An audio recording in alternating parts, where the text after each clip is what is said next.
When I first moved to Barcelona, I was extremely excited for that Mediterranean weather. But then that first winter hit and I had to go out and buy some new clothes. And I've seen this mistake made over and over again by all the tourists coming into Barcelona thinking that it's always going to be sunny and always have that warm weather. Especially when we're doing tours inside of that Gothic quarter where the height of those buildings doesn't always let you get into that sun. You've got that face of, I wish I'd brought some more clothes. So in this video, I'm going to be going over some of the most common mistakes that tourists make when they visit Barcelona so that you don't make them as well. And one of the biggest mistakes that I see tourists make and still surprises me today is eating over at the Rambla. Yes, they've got those big, colorful drinks, straws, and people ushering you in to sit down, but the food is not good and it's overpriced. Getting just off the Rambla or getting into the other neighborhoods and really exploring is going to give you such a better experience. Barcelona has an incredible cuisine, and if you're looking for more of those local things, remember that down below in the description, I've got my free guide to the best food and best places to eat in Barcelona. I honestly don't think I've eaten on the Rambla in over a decade, and you shouldn't either if you're here in Barcelona. Apart from La Rambla, I think it would also be a big mistake to only eat fast food while you're here. Remember to get on out and check out all those different restaurants that you can find in Barcelona. I remember when I was younger, my mom always told me the good thing about places like McDonald's is that you always know there's going to be Wi-Fi and clean water. In Barcelona, we've got Wi-Fi, we've got clean water. So don't go over here and experience all you can in Barcelona. And while we're talking about food and where to eat, one of the most common questions that I get asked is, Patrick, where can I get the best cheap paella? And that's not something you should really be focusing on. There's lots of restaurants all around that will offer you a paella for about 12 euros per person, and that's probably gonna be those frozen paellas that aren't very good. My kind of word of advice is that you're gonna wanna pay about 20 euros per person for your paella.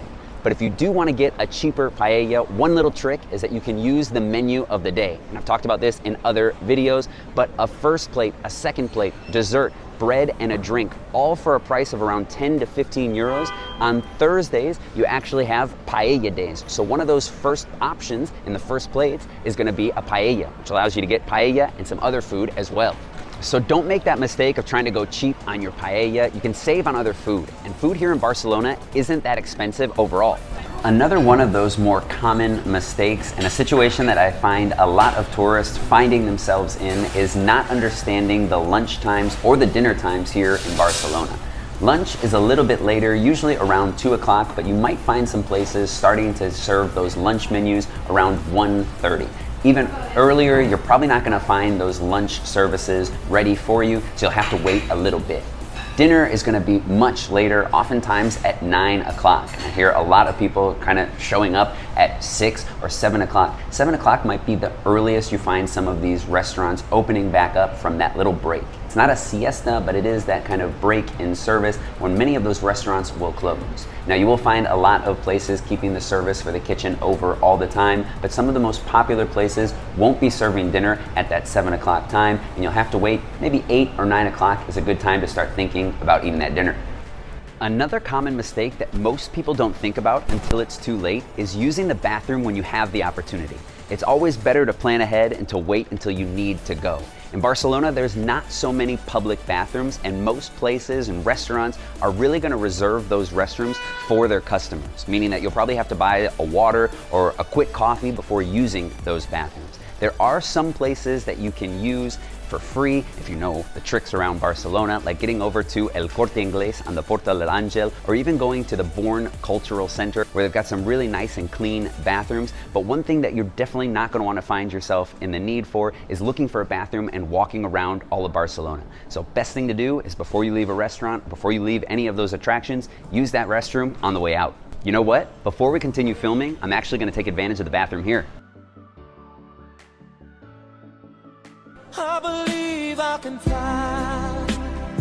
One of the worst mistakes that I've seen a lot of tourists making is not subscribing to the channel. If you want to get the best advice about your upcoming trip to Barcelona, make sure to subscribe and hit that bell so you know when new videos are coming out. If you plan on visiting some of Barcelona's most popular attractions, especially places like the Sagrada Familia and the Park Güell, you're going to need to reserve your ticket online ahead of time. It's one of the biggest mistakes that I see amongst tourists who think that they can get their ticket at the door. And places like I mentioned before don't offer those tickets at the door, but you'll have to buy them online. Meaning that even if you get over to the spot and you want to buy those tickets then, they're going to tell you to get online and make that reservation. And if there isn't any available right when you get there, you're going to have to wait until the next available slot. Now, it's not going to be the same for all of the places like some of the other big houses for Gaudi, like the Casa Batlló or the Casa Milà, but it's one of those things that I always tell you will help you save some time. I know not everybody wants to plan those trips over here to Barcelona down to the minute, but there are those two most important places that you want to have an idea more or less of when you want to get over there and book ahead of time. Those other attractions aren't going to run out, but a lot of times booking online will save you money than buying at the door, and you won't have to wait in any of those lines. One of the common mistakes that I see tourists making all the time here in Barcelona is not keeping track of their belongings. And it's one of the unfortunate things that I tell people that you don't have to be scared about, but you should be aware about, is that pickpocketing does occur. And one little fix that you can make is really, if you're always carrying your belongings, usually in your back pockets, moving them into the front to be a little bit more aware, especially in those crowded places like metros or around some of the bigger attractions. Other things that I see all the time are people leaving their phones out on tables or even leaving their bags on the floor. One thing that I do personally is leave it up on a chair so you can keep it in your eyesight, or even leaving it connected to your person.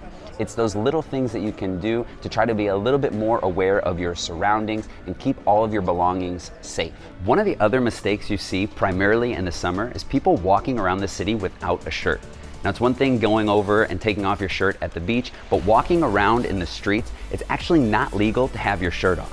Believe it or not, years ago, the law used to be walking around without your shirt was illegal, but walking nude wasn't. Now, before you get too excited, they've changed those laws, so walking around nude and walking around without your shirts, both are not legal. Standing over on the left side of the escalator. If you want to stand and wait till you get to the top, jump on over to the right-hand side and let everybody else pass. Those of us that want to walk, go up on that left side. And if you're traveling in pairs, don't stand side by side like these ladies. One of the other big mistakes that I see a lot of tourists making is that thinking that they can get one of these red beasting bikes that you can find all throughout the city. Unfortunately, it's not like some of those other big cities where you can pay with a credit card and use it for either the miles, kilometers, or even just the time. What we got here is the card. Most people are using the app, but I'm still rocking the card. You just swipe it right here, and you can get that bike for up to 30 minutes, already paid for. And it's a great way to get around the city. Another common mistake that a lot of tourists make is not watching where they're walking, specifically in the bike lanes. And Barcelona's got them all over the place. They're expanding throughout the entire city, and a lot of times we find people walking directly in those bike lanes when there's plenty of space just on the side to get around. So if you don't want to hear that ding, ding, ding, ding, ding, the locals getting annoyed, get out of the bike lanes. Another mistake I see a lot of tourists make is standing way too close to the street when they're waiting to cross at a light. Those buses come by extremely close, and those mirrors are pretty low. So you gotta be watching out, because I've seen a lot of people get hit or almost get hit. One thing that I do is use the street, which already has a little bit of a buffer zone, to kind of gauge how much space I should give between me and the street. Another big mistake that I think a lot of tourists make is thinking that they need a car in Barcelona.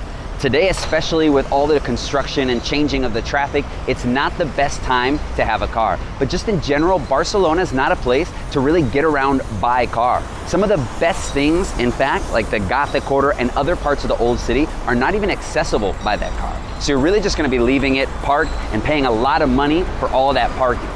If you are getting outside and doing some day trips and moving around Spain, it's always great to have that car so you can go at your own schedule. But if you're planning on just being in Barcelona, don't rent a car and go with the public transport.